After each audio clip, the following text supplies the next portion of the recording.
Hello, everyone, and welcome to the Distribution Strategy Group Technology Leader Panel, Unlock Hidden Profits, a distributor's guide to growth and efficiency. Before we bring on our panelist, I want to acknowledge my co-host, Mr. Brian Hopkins. Hoppy, how you doing today? I'm doing excellent. Mister's a nice touch. You like that? Yeah, thank you. What, Appreciate that. what's funny is, Jonathan, our business partner, has a PhD, but he calls me Dr. Heller. I'm like, Yeah, okay, yeah, I might it's as well well call deserved, me, I think. might as well call me like Colonel Heller, because I don't deserve either. But okay, so before we bring on our panelists, we do want to talk a little bit about why we're here, which is to preview this amazing event that we're holding in Chicago, November 11th through 13th. You're going to learn some of the lessons today that are going to be taught at the conference, but the topics there will be improving margins, understanding and managing cost to serve. So how much does it cost you to take care of specific customers?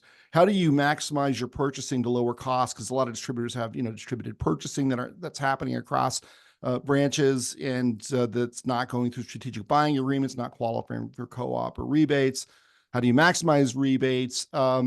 Unlocking hidden sources of cash, and the lineup of speakers, which this is not complete. This is just a handful. Janet Zelenka has won every award I think there is to win when it comes to being a CFO or CIO. She's at the publicly held Stericycle, which is actually selling to Waste Management. She was previously at ORS NASCO. I was on a board with her. She's freaking amazing, brilliant. Mike Marks, he's one of the deans of the distribution industry, fantastic speaker.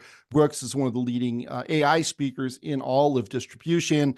Randy McLean is probably the world's leading expert on cost to serve. And we got a bunch more and some panelists. So you're really not going to want to miss this event. But if you register by September 7th as a VIP, you get a welcome dinner with us. You get access to a VIP lounge throughout the event and an upgraded hotel room and some other nice perks. So I suggest you register. You can go to profitandproductivity.com to attend the Profit and Productivity Summit. November 11th through 13th, Chicago Marriott O'Hare. It's a 5-minute ride from O'Hare, so it's really easy in and out. So we hope to see you there. Now let's bring in our panelists, our esteemed panelists. Let's see here. My slide's not advancing. Okay, hang on. While I fix this, I will sing Copacabana. Here we go. All right, you guys see my screen okay? Yep. All right, good. So we've already introduced Brian and I. So let's introduce our panelists. We'll go from left to right here. Alex Witz-Pollock, welcome to the show. It's great to see you again. Tell us about you, your background, and Continuum. But before we start, share with the audience the observation you made right before we started the webinar. Oh, yeah. So we were talking before the webinar. If you notice, all three of the panelists, our logos, all have a semblance of an infinity sign to our logos. Now, I can't speak for the others, but the reason that we have that is it's a continuation of the customer experience and the infinity of the life cycle of a distribution company. So yeah, interesting observation. So it's brilliant. I mean, I put the slide together or helped, and I didn't notice it. So I think that's really cool. So the customer experience really is continuous, especially in B2B, where you're not like doing one-shot transactions. They're continuous customers. So that's it. So back of the baseball card stats for me. I've been in distribution for 13 years now, always on the technology side. And I tell people this, it's like, I'm probably just a glutton for punishment. I fell in love with this industry and I'll never leave it. And I think the people are great, but I think the problems to solve inside of this industry are really, really interesting. And there's a long way to go when we focus on digital transformation. So as far as what Continuum does and the problem that we solve, we solve B2B returns and warranties for distribution and manufacturing companies exclusively. So we don't touch the consumer world. And it's a very challenging problem to tackle, which makes it fun because oftentimes you're dealing with what we consider to be a multi-party return, right? You need to engage if it's a defective because you have a carrier involved who damaged it. If you have a vendor engaged because it was a drop ship or you need to go get credit back. How do you just manage that process throughout the entire organization around timing of when you're applying credits? How do you handle restocking fees? Where should the product be going back to as far as to optimize your inventory? And how do we make sure that we're getting all of our credits back and eliminating any challenges that would cause customer experience problems? So we love this challenge. We're a little bit weird. We focus on returns and reverse logistics every day. We're like every day, that's what you wake up and get excited about. That's what we get excited about, solving that problem. Yeah, it's cool. I just wrote a white paper for Continuum that's coming out in about a week. And so I went to 75 different distributor websites and looked up the returns process. 20 of them did not publish anything about the returns process. And some of them did, and it said, call us and we'll tell you about it. Others, the restocking fees were like up to 35% and down to no restocking fees. The one company, I say this is in the white paper, said, we do not accept returns. In fact, you can't cancel your orders once you place them. I mean, it was like hostile. It's like, okay, you should have a customer experience expert review that rather than your angry, frustrated attorney who wrote it. So it's all over the map. And so Alex, I think you're doing important work there. Helen, welcome back. You've been with us several times before as well. It's nice to see you. Tell us about yourself, your background, and what you're doing over at White Cup. All right. Yes. Hello, everyone. Great to be back. I am the VP of Marketing here at White Cup. Also have many, many years of experience in marketing technology to businesses in ways that ultimately improve their revenues and profits. For those who don't know White Cup, we've been helping distributors for over 25 years. We have over 800 customers. We offer a CRM and BI that is built for distributors. And also, very important to distributors, is that it's natively integrated with their ERP. Now, our perspective is that distributors will win with a data-driven CRM. So it's all about leveraging that data that you have in that CRM, and that'll transform your selling, your customer-facing activities to drive more revenue and better profits. Ultimately, it's like that full visibility that you give the full customer-facing organization, and having access to that insight on both the customers and the products just basically guides what you should be doing, what your team should be doing, and then you can take action on that through workflows and automation in the CRM, all in ways that really help drive revenue and profits, which is what we're here to talk about, right?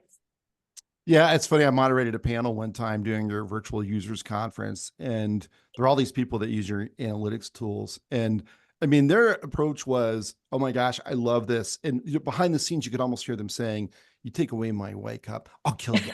Yeah, dude, I remember that. It was like, hey man, Yeah. I'm just here to moderate the discussion. And so it was really compelling. So thank you, Helen. And RP, who I've known now for 33 years. I can't believe it.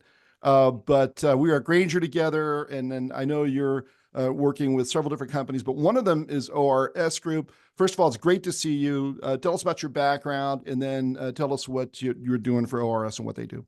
Absolutely. First of all, before I get started, though, it's so weird being on this side of it. I've watched almost every episode of DSGs and webinars and wholesale change and AI conferences and everything like that. And I gotta, just give me 1 second to say thank you, Ian, you, Jonathan, Hoppy. You guys have transformed our industry. You've given us a platform to be educated, to learn. No one's ever done that before. Like you said, I've been around this industry for 32 years, and you've done more, you and the whole DSG company, to move our education and knowledge about what I call MRO, messy, random, overwhelming, and you're making it something that we can embrace and something we can leverage. So I just want to say thank you, Ian, because I don't think you understand what you guys have done for all of us. Oh, and the thanks. fact that we're here today talking about really cool stuff that distributors can leverage is unbelievable. But real quick on me, Ian said I got 2 or 3 minutes, so I'm going to keep it under an hour. It's a putt. Happy knows I can, 30, could be a lot. Anyway, I was at Grainger for 32 years, and some of my big roles that impact here was I led Grainger's product information, which fed Grainger.com. I was there when all these .coms were implemented. Lived through 2 SAP implementations. Started what's called Find MRO. Hoppy and I worked as I was the regional vice president, where we led a $1 billion region, and we basically did a turnaround there and leveraged all of it from worst to first. And my final thing I've been doing, I did my last few years at Grainger. I actually worked for the Grainger Foundation, which is probably the most humbling thing I've ever been a part of, because you're able to give back and being able to learn and understand how Mr. Grainger made Grainger what it is today. is something I will never, ever forget. So where I am today is after leaving Grainger, I was telling them earlier that working with ORS Group is being able to bring artificial intelligence to distribution, right? MRO. Because I'm telling you, living in this world for so long, it is messy, it is random, it is overwhelming, and how do you get it together? And AI is for the first time give us a tool. So the ORS Group has been around over 25 years in operational research.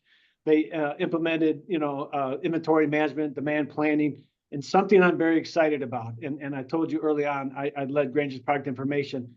That is it's probably the toughest job I had of all those 20 different business cards I have behind me on my wall, because people don't get it. And we're talking a lot about that today in our talk here, but being able to understand what that is. And ORS Group now has come up with some AI tools to help manage the product information in ways that I'm blown away by, because I know how bad it is. So there's hope. So back to you, Ian. Awesome. Great. Okay, good. So let me stop the share here. We don't need slides for most of this. So I want to remind the audience that you're welcome to ask questions as we go through this discussion. Okay, so one of the themes of this conference is hidden profits, or also I think discovering hidden costs, right? Two sides of the same coin. So in your experience working with distributors and with other customers, where do you see costs that distributors, I would say in my experience, they either don't know that they're there, or they just sort of accept that that's the cost of doing business rather than understanding there are opportunities to lower that cost.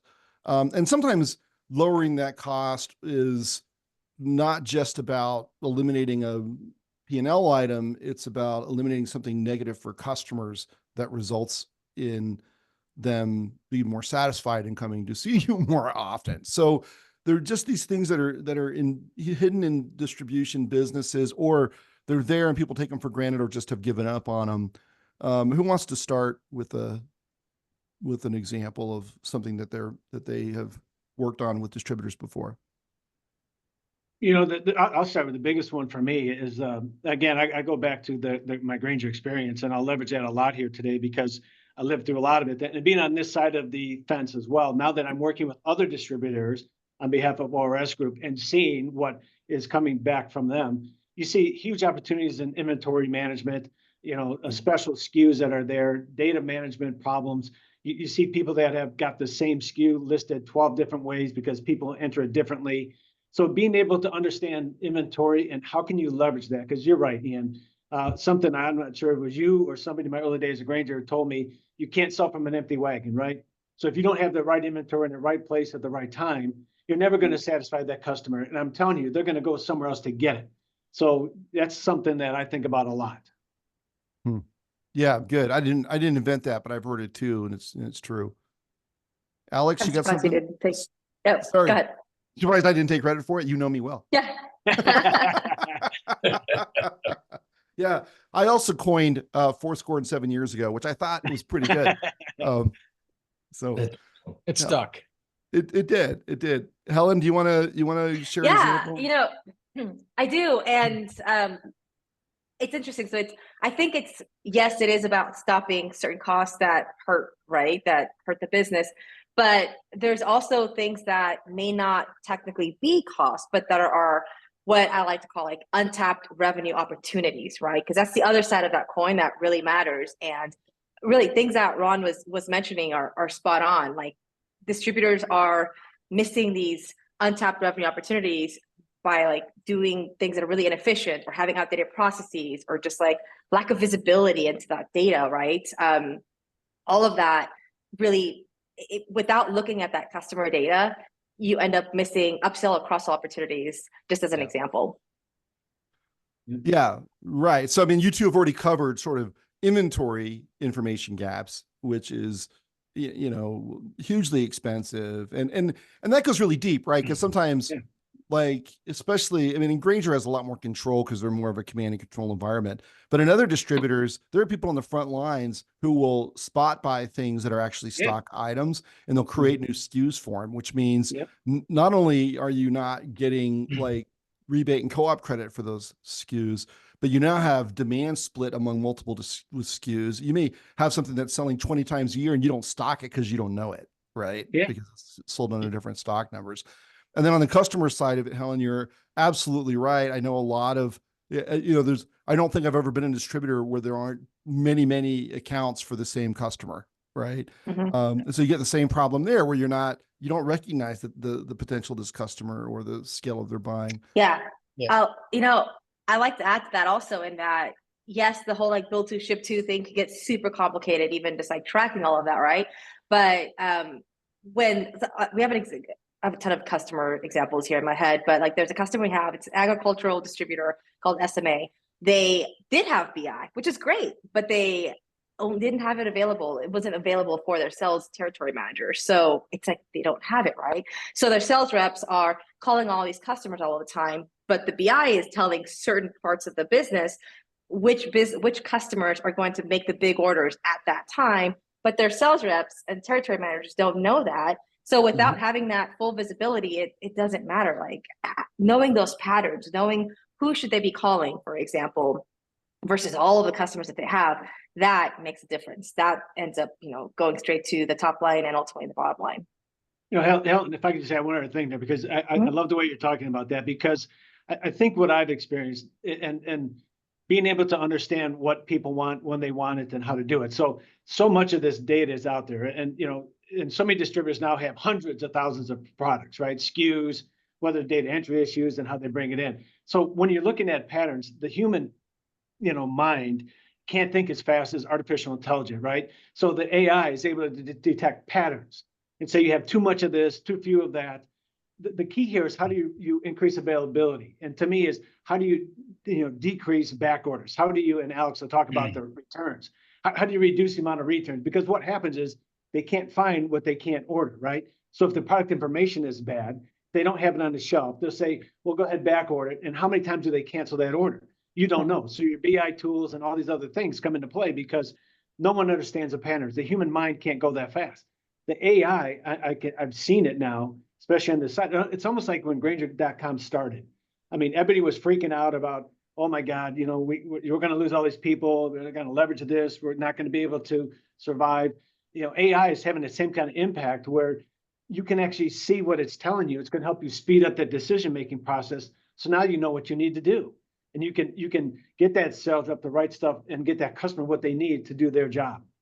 Yeah, and our PR, the one hidden thing underneath all of that, right? You mentioned canceled back orders. Yeah.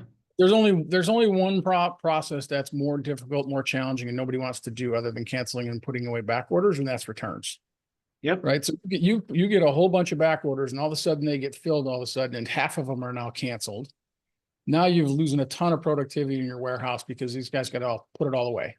And now you've got excess inventory sitting in your building for no reason. So that's an underlying, you hit it earlier, that underlying hidden productivity issue that pops up when you don't have the right systems in place. Yeah, and with that, I want to turn to Alex. But Alex, before I do that, I want to share the uncertainty principle graphic that I made just specifically for you this morning. Based on our what AI tool did you use? This was Dolly. It was my I had to do Dolly AI iterations, but yeah, I mean you would post the Schrodinger's cat example and talked about being a scientist in the lab. So I thought I'd put you as a scientist in the lab talking about the returns uncertainty principle. That's a good picture of me. I like that. I think I lost a couple pounds in that one. Well, so look, I started early. I was very fortunate early in my career. I actually joined Hardy's Emerging Leaders Program through the HVAC industry, and it was led by Jason Trimbach of 2J Supply, who I think is a great operational brain in distribution. And I can't even remember the exact book that I was forced to read or had the opportunity to read at the time. But it forced me to think differently about distribution, which is such an operationally intense business. Like it just is, and margins are thin, where if you can pick up an extra point or two on anything, it makes major impacts and ripple effects. Or if you can save a point or two here or there, major impact. So when I started my career in distribution, I was thinking sell more, sell more, sell more. We were always focused, how do we get distribution companies to sell more? And I think a pivot that I had was, well, we should be thinking about how we do things more profitably. And so like one of the things, because you think about like, okay, we can grow revenues, but are we growing revenues profitably? Because those are two different things. Like you know, at what cost are you growing revenue? And you're either growing or you're dying. But like one of the things when you're talking about like how do we scale our revenue more profitably is like little things like if I have a truck going out on a route, it's like a hotel room. What's the most expensive room in a hotel? It's an empty one. Well, what's the most expensive space on a truck is empty space. So we always talk about like catching a ride. If you're driving past a customer without a delivery, that's a super expensive trip if that truck is not full. And so like when you think about like selling more, how do you sell more profitably, right? Not just sell more, but sell more profitably because that's what matters because the bottom line, the net is the oxygen to a distribution company, which then feeds back to what you can do to go grow. And so at some point in my career, I transitioned, which you know, Ian, Brian, you know, into automation, which is really like take costs out of the business.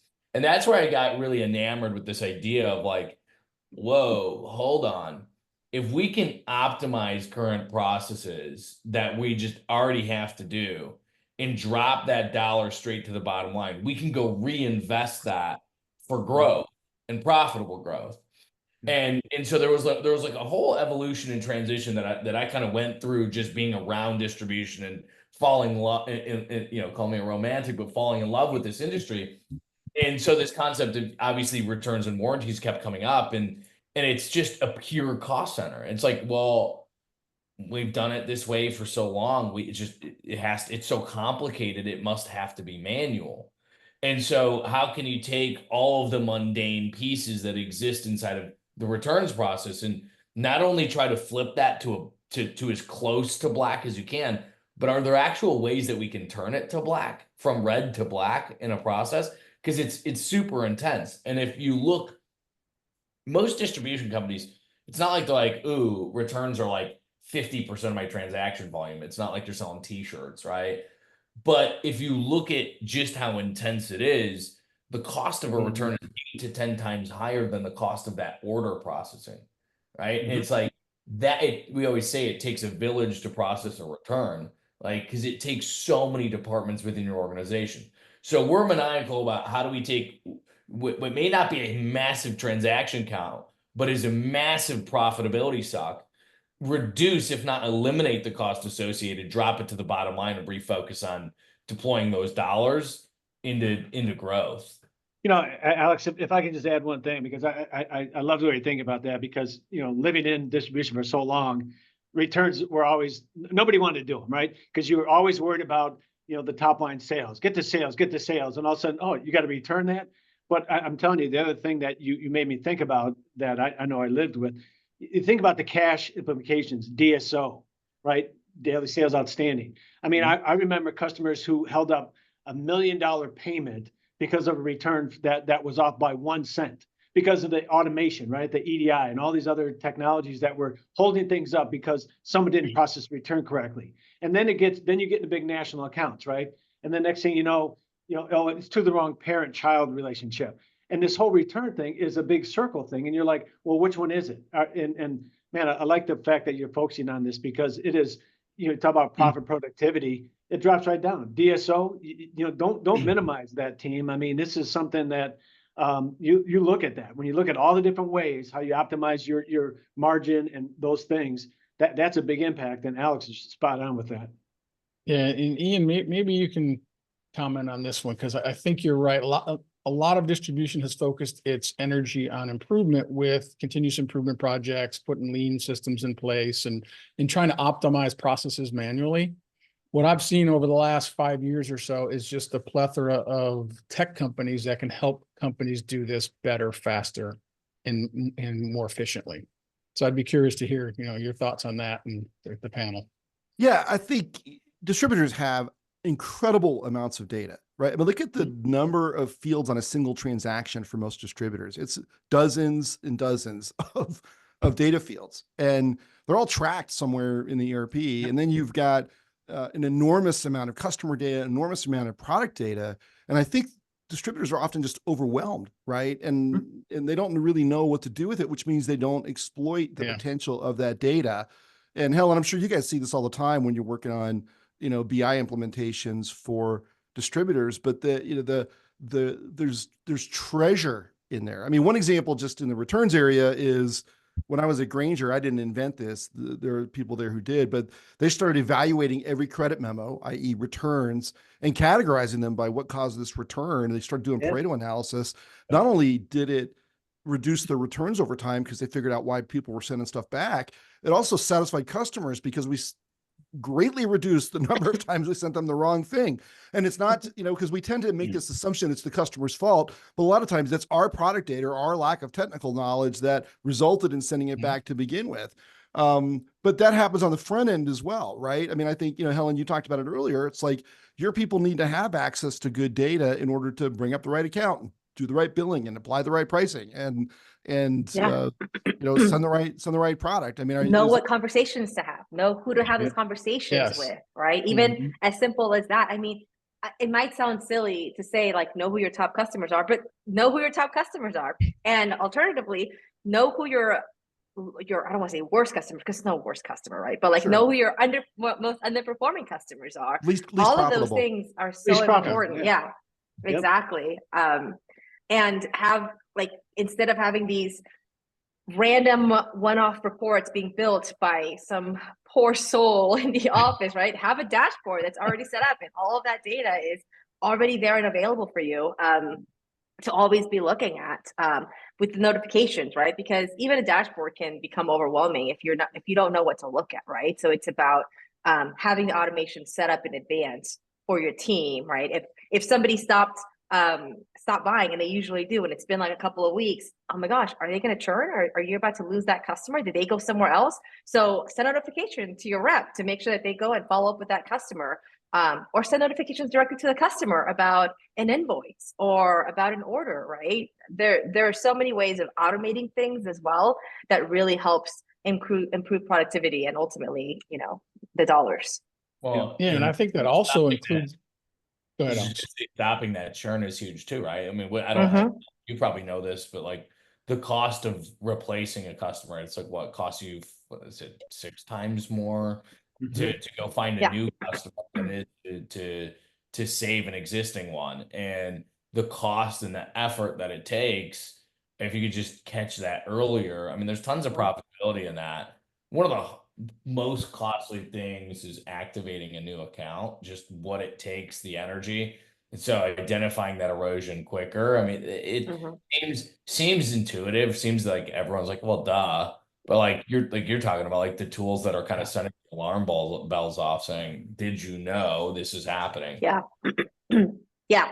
There's so many things that are intuitive and that people probably feel like they should be looking at, but you can't look at it all. Everything could seem important. So you decide, as an organization, what is it that matters? What is it that you're trying to accomplish? And then you build your systems in a way that enables the full team. And I mean the full team, everyone that's customer facing, customer support, the sales reps, not just, certain managers, but everyone that's customer facing should have access to all of that. Oh, go ahead. Just the data that CRMs now are willing to and can serve up to people, they forget that really drives a great experience, right? Yeah. Because if you get some bad information in front of you and the CSR or sales rep starts asking a dumb question, customer immediately is like, what are you talking about? That's not me. It's not my company. But all of a sudden you put the right information in front of them and it's a great experience. So that's the unsaid thing in serving up the right data to people. Happier employees. Yeah, and if I could just add, the one thing when running the region in the branches, I used to hate it when I didn't understand what the customers were saying. It's the old, you don't know what you don't know. I didn't mind at all if they said, I got a problem. I hated the situations where they just went away, right? The returns sucked, the pricing sucked, the product information was bad, the invoice is wrong, all these different things that are wrong. They just would go away. and and a little plug for DSG, but the customer RX, I mean, get the feedback. I mean, I'm telling you, you got to listen to the customer. I mean, no matter what, all this technology, all these different things, it really is about relationships. It's being able to understand, how can I help you do your job? You know, make it easier for you, give you the products, the services. We have all the data, and Ian's spot on. I mean, there is so much data out there. And I think that's another reason why AI is so important now, because it can manage that large data. It can look at patterns. It can tell you what's going to happen, whether it's inventory management, demand optimization, DSO, returns, the BI that Helen's talking about. All these different things are out there now. But at the end of the day, I'm telling you, and lived in this world for so long, you got to have that relationship with the customer. You got to listen to them. And whether that's through the customer RX that DSG has, because the data is there. I mean, you can look at it and you know, I understand it. And there's so much you can do to take action. So don't forget about that side of it. Well, Helen, you talked about even the CSR group, kind of, you said, okay, what's important as far as data as an organization, and then distribute that to the individual teams. One of the things that we get into is like, you know, so sometimes there's individuals dedicated to returns on these teams, right? So you tend, I mean, some companies, it's like, you know, a percentage of the whole CSR groups, and I've been in automating transactions that CSRs deal with, workflows CSRs deal with for quite some time.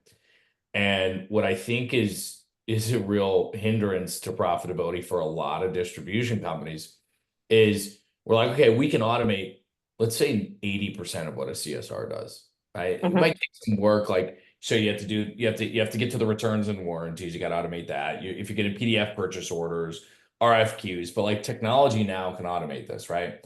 And then people are like, well, what am I going to do with this person then? It's like, well, okay, that's a different conversation. Like, do you have the right people on the bus? Because what you should do with that group and what you do, it might not be the same thing, but with data like what you're talking about, if someone's calling in to your CSR, if they're not asking every single time, hey, did you know you're due to buy this? Or, hey, people exactly. Yes. It is an upsell, and you want to talk about profitable sales. It costs you absolutely nothing. You're already on the phone with them, right? Yeah. And so I think one of the big challenges that distribution organizations have is they say, well, it's not really the right person to be doing it. That should be my outside guy, right? And so it's like, rethink the way that you think, like, because you have a massive opportunity to increase profitability there. Because if you can just go sell an additional product and you're getting 25 points on it, you know, well, you're dropping 25 points to the bottom line because it's a cross sell an existing customer on a product that was already going out. And so I think it's like all these technologies are real. I mean, yeah, they're different, right? What you do is completely different than what we do, but it's all driving towards the same, this genesis point of, which is the profitability, but like, get the humans out of the mundane, get the humans to the things that machines cannot do, and then enable them with the data, the tools, the technology, AI, to actually go have the right conversation and put them in a position to win. Yeah, that's exactly it. I think you have the team that can do it. Well, that's a separate conversation. Yeah, well, and it's necessary at this point, right? Right? But with like the customer, you know, customers are expecting more now from their businesses, from their partners. And so distributors have to be a partner. They have to offer value other than, here, press this button to order this product, right? They have to be able to offer insight and help them be more successful themselves. So 100% what you said, ditto. Yeah. You know, Ian did a webinar for allied distributors, you know, pretty recently. And one of the things and topics they talked about was how to use your counter and insight people to upsell, right? And one of the things I told him going into that is yes, you don't want to put service people sometimes in a position like you have to sell, but you have to explain it to them that this is really a service, right? Because if you let a customer get away that should have ordered, you know, product X with product Y, and they didn't because they didn't think to or didn't know it, and they get to a job site or they get to where they're going and they don't have it, now all of a sudden it turns into a tough experience because now they've got to go back. Yeah. Or they go somewhere else to get that other product because you didn't offer that up to them. So you turn the script around a little bit, say it's really a customer experience to offer that additional product, or by the way, do you need to order this versus a pure sales thing? And You know, end users are getting sophisticated enough. They know that consolidating vendors, if I could save 5 pennies over there, well, it's just the cost of going and having receiving with another vendor. It just doesn't make Right. sense, right? Yeah, These right. users are getting sophisticated enough.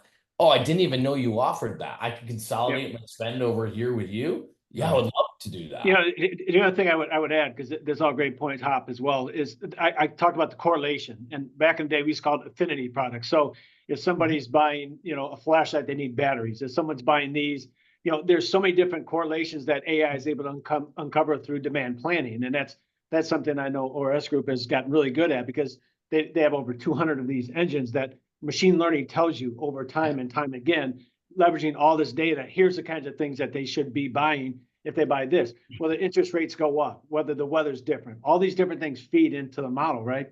So then the other thing I want to talk about, and I think Alex is brought it up, is the whole relationship with the suppliers.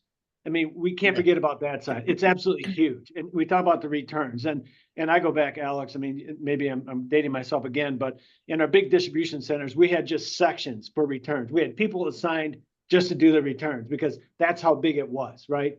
And you sit there, and then you have the relationship with the supplier. So now you sit down with a line review and you go, okay, how can we innovate? How can we get better? Why are these returns happening? Do we have the wrong product information?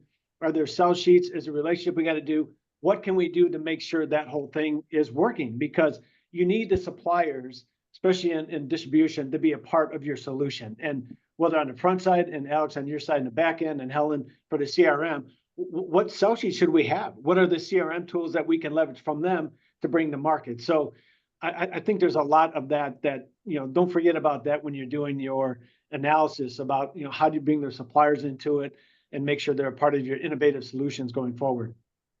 I agree on the supplier side, and I want to touch on that in a second. But what you just described, so like, not to just hammer home on returns, but I think it's a very interesting thing, because if you have the right digital exhaust on your returns process, you can actually identify operational inefficiencies in your own business. Okay, Yeah. why is this product continue to be returned? Oh, and we have a customer who had this. So like, oh, we didn't really realize this product, single SKU, was returned at a higher rate, not defective. Just we were picking it wrong consistently. Oh, we have it set right next to another item that looks identical. And so our pickers can consistently pick it wrong. Right. Or the PIM data on our website is actually not quality, right? So it's almost like the canary through the coal mine, or the flashlight that shows you, hey, this is going on in your business, right? Oh, why do we have a defective issue with this product line with this customer at such a high rate? Oh, it's an installation issue that we could educate this customer on and reduce your return error. So I think it's like getting the root cause of like the digital exhaust and the data on the returns shines the light to the downstream impacts of where you have root cause problems in your business. 100%. So we have a question from the audience I want to interject. So it's from Barrett Thompson. Hello, Barrett. Thanks for joining us today. And he says, taking an omni-channel view, we need to put intelligence, insight, and action prompts into every customer interaction through both human-powered and self-serve channels. But here's the question, and this is for all of you. Do you find the biggest obstacle to this vision is technology limitations, operational inertia, or something else? Ron, you've been around long. I'm curious. Yeah, go ahead, Ron. I have a few. You know, I think it's, boy, you know, I've been around technology, and I go back to something Helen said, and it reminded me, I used to call it the process, the rule, handle the exception, right, Hoppy? I mean, it's like, how do you get in and out, boxes in, boxes out, and all those different things. But I think this could take a whole nother direction. It comes down to leadership and setting the tone for what you want to do as a company, right? I mean, the technology is there. I think every one of us knows, you know, you can say, I want to do this, and what application should I use? And they're all there. So how do you leverage the knowledge that you have inside your organization to bring it to bear? And to me, it's all about being able to bring a leadership saying, okay, we're going to focus on the customer. We're going to get their feedback. We're going to work at all these different things together to be able to bring that solution to that customer. And the technology is there. I mean, it's been there for all, it's different, yes, but so much of it there to be able to apply to it. So think about the leadership stance that you want to make it and what kind of vision you want for your organization, and then find a solution, because they're all there for you. But you got to get started. You got to do it. Yeah, Okay, no, I totally agree with that. you think so? It's a leadership thing. You too? You think No, so? well, too? it's yes on the leadership thing, but also like I said this earlier, we're like figure out what you want to focus on and what you're trying to accomplish. And that's what you do when you get a CRM, when you get a BI tool, when you get an AI tool, even. There's a million platforms for everything. Don't get platforms for everything, right? It does all need to ultimately be integrated, and everything has to work together. Infinity sign, remember? Yep. But you do all have to have consensus on what are you trying to accomplish. Otherwise, you'll get lost immediately. Yeah. That's Helen, that was when I think through this, I think it's do you have a individual or group of individuals, whether it's a steering committee, that have a unified view of where you're going? And if you have that, then I think everything else is like water. It'll just get out of your way. Right. But there does need to be that point person or point group that own it and have a holistic view of seeing how it all works together. Right. So here's our long-term, let's call it 5-year, 10-year, who we want to be when we grow up. And then what are the pieces that we need in place? So what are the data points that we need to feed into an AI model to be able to execute that? How does our returns platform interface with the CSR product recommendations? Like, what is the actual workflow look like that? And then it's not like necessarily, because there's so many companies that are like, well, we're trying to cut down systems and use a single system. But it's like, are you using the right tools for the right job? And do they have connectivity to your North Star of where you're going? Yeah. And to me, that is the biggest limitation that I see with distribution companies. And then anything else is just a symptom. Like, oh, our data is not quality. Oh, these systems don't talk. That's a symptom of not having the plan in the strategic foresight to where you're going. Right. So RP, I actually have a question for you, right? I mean, the technology, you guys described it really well of what's needed for the technology to happen. And I think a lot of people can get on board with reducing returns and making that process easier, faster, better, providing the right information between the seller and the customer. But what really is interesting to me is kind of behind the scenes, right? So one of the things I know ORS does is that inventory forecasting. And that's always been one of those things that says, leave us alone. We know what we're doing. The ERP is going to tell us what to do. Yeah. Although So we also used to say, Brian, at least I heard this at Grainger, there are two kinds of inventory forecasts, wrong ones and lucky ones. Yeah. Oh God. Yeah. So I'm curious in your world, right? Knowing, and maybe describe a little bit of what that does, but how do you then get people to change to use something like that versus, hey, it's in our ERP? No, you're spot on, Hoppy. And what I found in this chapter with ORS Group is the fact that, Ian, everybody's talked about this. Everybody's got the data, right? And so many distributors have it. It may not be clean, and we can fix that, but you got to start with the data. But you go back and you look at, 2 or 3 years of data in history, and you sit there and say, okay, I see patterns, and it spikes up, and you're sitting there thinking, boy, we must have had something going on there. But you didn't need to have $1 million inventory. You could have got by with 250,000. So you have a cost savings, right? So you detect these patterns that the human mind can't do, but the system and machine learning takes over and takes care of it. So then you reduce back orders, and you show that you can streamline inventory. I go back to some of the KPIs for the suppliers. Your lead times improve. Now you have the right stuff showing up in the warehouse when you need it. You don't have extra inventory. And I gotta just add, again, we've been around a long time in distribution, and I can't tell you how many times, and I love our sales partners. I mean, I hope nobody's gonna be offended, but hey, you know what? We gotta get $100,000 of this SKU. You got to put it in the branch, or you got to put it in the warehouse because I got to have it. Customer's going to buy it. I guarantee it. Guess what happens? Doesn't happen. And guess what you also did? You assigned a special SKU, and it goes back to having 12 SKUs for the same item that's sitting on the shelf. To Alex's point, in 12 different spots throughout the warehouse, right? So now you go do your inventory count and you say, boy, I got this dead inventory, A, B, C, and I call it the D. So how do you discontinued and dead? So now you got to eliminate that. And what are you doing? Now you're returning that for, dime on the dollar kind of stuff. So having artificial intelligence, understanding information, being able to leverage all this data you have, you got to do it. But I will tell you, you got to make that investment because it's there. And that return on investment is typically high. But AI is there for you, team. I'm telling you, it's something you can leverage today because people I don't know if they're scared, but I've been doing this for a while now. I see it. I'm like, well, how do you not do that? If I can save you millions and it's going to invest this, how do you not do that? But then there's some apprehension that we got to get over. And I think that's the thing. You got to be a thought leader. You got to be the one leading this charge because it's there. So if I could just jump in, we at our last conference, which was about AI, we had Brian Walker, who's the senior vice president at Grainger, and he talked about, I'm oversimplifying his message, but basically we hired a huge number of people and wrote our own AI, right? Yeah. I mean, that's kind of the way it came across, 100%. Or at least that was part of the message. And that's not possible for the vast majority of distributors, right? Mm-hmm. And so, but if you look at like your three companies, right, Continuum, ORS, and White Cup, I mean, you've got those tools, and the whole financing model for developing your software is different because it's one developer that is funded by many, many, many different companies, right? Rather than being so large at Grainger, you can fund it yourself.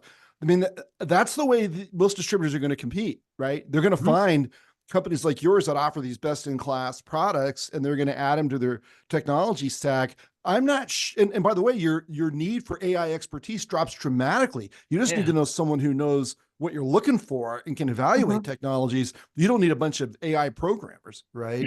And I mean, how do we get the word out about that? Or do people understand that? I mean, obviously we want people to come to our conference because they're going to learn how they can apply these tools to drive profits and improve productivity. But it just feels like, as hard as we're trying, and I appreciate your kind words about this, RP, we have a long way to go to get the message out there that this is a whole new era of technology. And if you want to be competitive, this isn't just about like, hey, I want to raise, 200 basis points on bottom line. If you want to be competitive in the future, you have to learn to evaluate and embrace these technologies. How do we make 100%. That? How do we get that message out there? I want to just add that the data shows that most distributors are not using technology like AI yet, but also that most distributors are considering technology like AI and are planning on, making selections in the next just 1 to 2 years. So talk about being competitive. If you want to stick around, you absolutely need to start embracing these types of technologies. We've gotten, so because we have AI within our own technology, we publish a lot of content on AI, and we are in a lot of webinars about AI. And there are a lot of distributors that join those conversations. They are interested. And I think that that's fabulous because distributors they're showing curiosity with AI. And that's the first step, right? It's the first step to being curious, to being open, to hearing about it. And then from there, it's just, not taking your foot off the gas pedal and continuing that journey. And the other thing I want to just add is nobody here, but it is so fast. It's early days of .com when everybody was coming out of the website. Not many survived a year afterwards. So what I'd also recommend to people listening to the show is pick partners and vet them and ones that are going to be around, so, like ORS has been around 25 years, and everybody else, but pick partners, are going to be around because you are going to make that investment, to Helen's point, and you're going to be there and you're going to invest time and effort and resources. And you may not understand it, but it goes back to my relationship word. I mean, this is all about relationships. So partner with somebody that is going to be a part of your business. I love Alex hitting the returns and White Cup. You guys do an incredible job. And ORS, I'm telling you, they care about their customers. It's part of your organization. So, I wish I could figure out why we can't move our industry faster because it's there and it's ripe. I mean, they had the Salesforce CEO the other day, and he said, why would anybody ever build it themselves when you can buy this stuff? And he's like, he goes, it made no sense to him whatsoever. And I don't know if that's good or bad, but the fact is it's there, and you can get these partnerships. Well, you bring up Salesforce, but I think it's you have one of the challenges with that, no matter the technology, whether it's your AI strategy or it's something else, anything technology related, most technology should have some AI baked into it if you're evaluating it today. But I've seen a lot of people go down the path of trying to work with technology providers that are generalists and don't really have at least an emphasis on distribution and manufacturing. Mhm. I think that's a big challenge for people, and like Salesforce. Yeah. I didn't say it, yes, but then they're like, well, Salesforce said Einstein can do this, their AI product, right? And it's like, well, let me ask you this: does Einstein understand the difference between a unit of measure of a pack and each a pallet? Like, how well does it understand your specific nuances of your business? Yeah. Like, those are very challenging things if you've not built models in your AI to be able to handle splitting a pack, or oh, we sold this as a broken case. Like, those things are nuances that your partners have to have experience building 100%. and so that you don't have like AI hallucinating saying, oh, we didn't realize you sold 100 units of eaches. We thought you sold 100 pallets, 100 boxes. Unit of measure. Yep. Exactly. Like the Spot on. unit of measure is just one example. And let alone you want to talk about line price, extended price, header data, like line data. You have to choose partners that understand this industry in when they're developing the algorithms in the Python scripts for their AI. And that's, to me, like super, super critical. Or you're going to be like, oh, AI has all this promise. We tried it. I invested a ton of money, a ton of time, because it's going to take you more time, and you didn't get the promise of it. No, actually, you're right. I was just pinging on what Ian was talking about, where Grainger can put 2,000 people at it. Yeah, right. And do that themselves, Yeah. where, most of the people on this call aren't going to be able to do that. And so, I'm just saying it's the build versus buy conversation. And I think, and that's why I'm telling you, when I advise ORS, I said MRO is where you got to play, because again, the messy, random, overwhelming, it is ripe for this kind of tools. And you're spot on. It's a different language. It's the way you call things differently. It's a unit of measure, expiration date. It's warehousing, suppliers, relationship, CRM, that Helen, you guys, returns. Nobody, it's not glamorous, but it's freaking at the middle of everything we do. Yeah, it's funny. I won't tell you who. I was talking to a distributor one time, and they were about to go on a major technology build, building their own major piece of software. Oof. And I said, well, why are you doing that? And they said, well, we can't find a piece of software that really meets our requirements. And I said, makes perfect sense to me. And the next time you go buy next time you need some delivery trucks, why don't you build those rather than buy them? Yeah. Because it makes about the same sense, right? And the challenge is probably about the same, right? Are you going to be, would you be a truck manufacturer? Of course not. Should you be a software developer? Most of the times, no. I mean, and so I think, most distributors kind of understand that now, but there's still those out there that don't. And, so I think finding these best in class products to augment a good ERP, to me, is clearly the right way to build a technology stack of distribution these days. Last point I'll make on this, but this week I had a conversation with a distribution executive. He's now semi-retired, exited his company, but he led a couple $100 million distribution business, and he was in the HVAC world. And if you know Watsco, they're like, well, we're a technology company. It just so happens we sell HVAC parts, right? That's their model. And he's like, I know, because there was some deep due diligence through a process. I know exactly what they spend on their technology department. And he goes, and did I have the best tech? Did I have as good of technology as them? He goes, in some cases, I had better technology. And he goes, and I could partner with best in class breeds to solve different challenges throughout my business, have them talk to each other, work it together through the right UI so that it talks and it works together.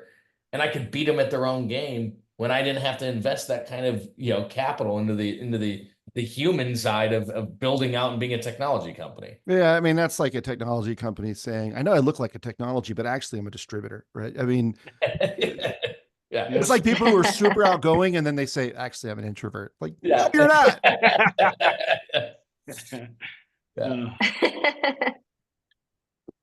Oh, good. Okay. Well, we should probably start wrapping up. We got a few minutes left. So Helen, you're going to be at our event, I believe, or at least White Cup will be. Yeah, we will be at the event. Yes. Can you give me 60 seconds on what you're showing there? Yeah. So we are going to be at a booth. We are excited to see everyone. Probably we will have our product leader, Kristen Tom, who is She's great. famous within the Awesome. distribution space, right? Yeah, awesome. And then we'll have a couple of our reps. We'll have Lane Baldry there, who is our phenomenal sales leader, who has been in the distribution space for a really long time as well. And we will be there to talk about our solutions, show our CRM and BI, how it's powered by AI, and how ultimately it will lead to better, more productivity, which is great and dandy, but also more importantly, the dollars, right? The higher revenue and the better profits. Fantastic. RP? Yes, and Chandra will be there at the event as well, speaking about it. So let me talk about inventory management, demand planning, the SKU rationalization, inventory management, all those different things. So excited about the opportunity. And I'm telling you, it's another opportunity for distribution to understand what AI can do. It is there. It's a focus of ORS Group, and excited to be a part of it for sure. Cool. Alex, do you want to take us home? Yeah, absolutely. So we'll be out there. We have a speaking session. I'll be out doing the speaking session. We have two other folks that'll be joining me from our company. And specifically that talk is going to be around strategies you can implement within your organization today without our technology around returns to reduce how costly it is. So how do we take that 8 to 10 times the cost of the original order, and how do we get that thing closer to the original cost of the order without even needing to buy our technology? What are a couple just real world practices you can implement? And then, hey, how could we help as well if you wanted to look to partner together? Fantastic. So that event is November 11th through 13th in Chicago. You can go to profitandproductivity.com or to distributionstrategygroup.com. And then I want to tell you about our upcoming program. You're not going to want to miss this. We've got Alex Chalsofsky, friend of the company, who on September 18th is joining the Wholesale Change Show to give us an economic update, what to expect in late 2024 and beyond. So that'll be a fantastic discussion. Hope you'll join us for that. Alex, Helen, RP, what a wonderful discussion. Brian, thank you for helping me host this. Awesome. We really enjoyed it. Helen, I know you're about to fly out, have a safe trip and a good meeting. Thank you. And we'll see you all soon. Thanks for joining us today Bye, on this everyone. Technology Leader panel. Thanks. See ya. Thanks so much. See you guys.